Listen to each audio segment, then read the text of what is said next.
exposer ses émotions à quelqu'un qui est OK pour les recevoir, bien sûr, pour les accueillir. On te demande.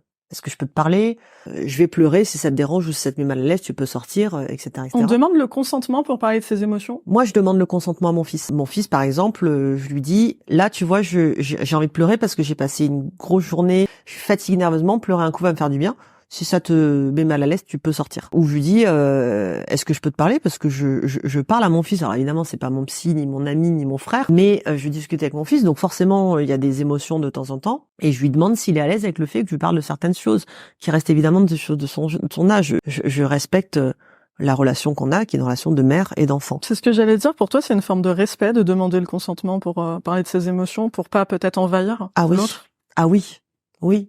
Est-ce que tu as envie de m'écouter? Est-ce que je peux te parler? Est-ce que je peux me confier? Est-ce que je peux te raconter ça? En ce moment, pour te donner un exemple, moi, je ne regarde pas la télé, je n'écoute pas la radio, je n'ai plus les journaux depuis plus de 20 ans. Néanmoins, il y a des choses qui filtrent et qui viennent jusqu'à moi, et notamment l'affaire Mazan-Pellico, Bien sûr, de cette femme soumise chimiquement par son mari et multi-violée, je sais pas si ça peut se dire, c'est le mot qui me vient.